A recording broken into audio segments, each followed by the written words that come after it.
Hello and welcome to another edition of Mailbag.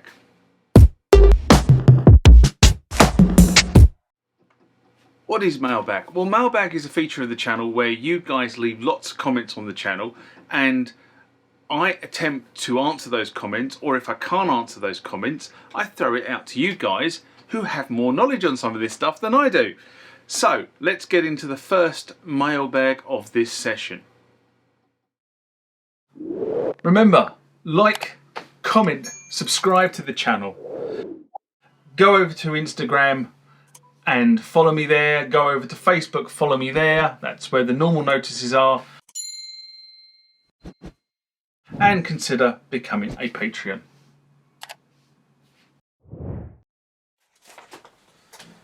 Next comment or question comes from Jack EOS SK7UZ. I'll call you Jack.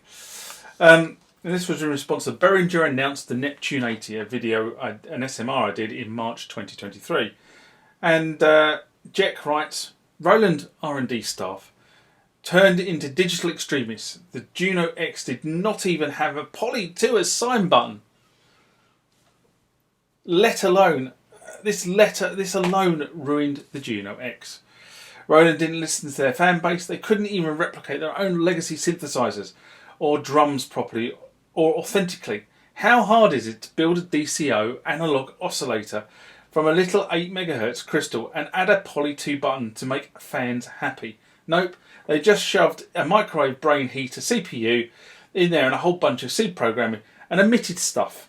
None of their TR series have been replicated faithfully, either all just sampled boxes. Big thumb down to Roland. Viva Behringer! Well, I think Roland, you have a dissatisfied customer there, if I'm brutally honest, reading that. And Behringer, I think you have a very satisfied customer. Love Behringer or hate Behringer, they are definitely making a ripple through the manufacturing market. So thanks for sharing your point of view. And as I said, Behringer seems to be in a bit of an opinion-splitting company in the world of electronica. You're all right on one thing from the inference in your comment. They are listening to the community. They definitely are listening to the community. If you look at a lot of Behringer's posts, and there's also a number of posts that basically say thumbs down to the influencer market. Now, I have to admit, I do fancy a Juno-X. Now, I know I've got a Jupiter X, and people say, well, they're kind of two the same synths. But the one thing about the Jupiter X and the Juno-X is kind of they're set up for the Jupiter and the Juno respectively. Yes, you can put other engines onto them, but they're kind of set up for Jupiter and Juno operation out of the box.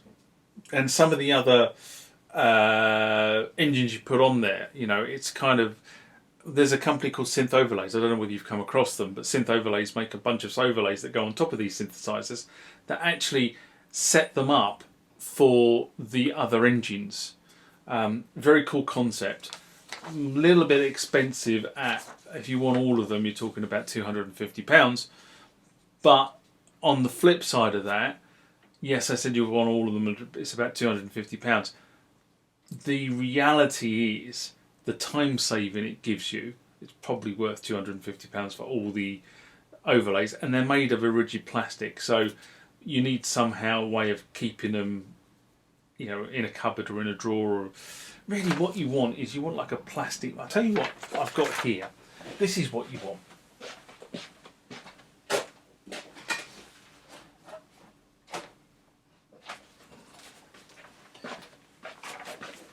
Right, Synth Overlays. If you ever watch this video, not that I'm sure you would, this is a Festool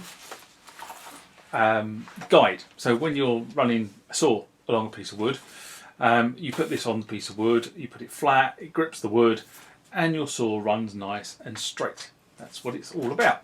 And you can clamp it to the wood as well, you can do other things.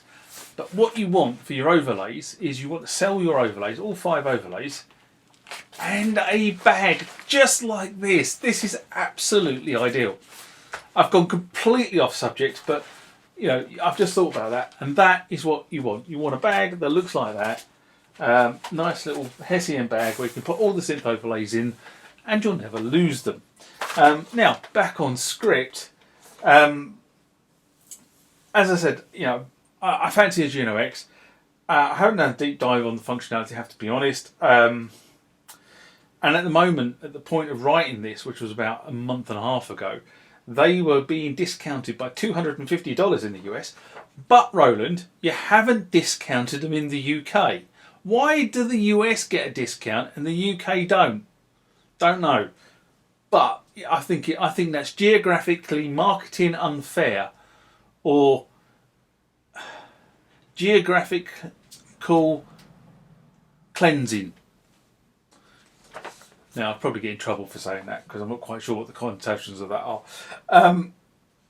Now, I know that I have tested a number of the boutiques, and these have been really close. So I had a Juno 106 here, which I borrowed from Richard, and I tested that against my Juno JU6A, and I have to be honest and say, from ear, now I haven't got perfect pitch, but from ear, I thought they were very, very close.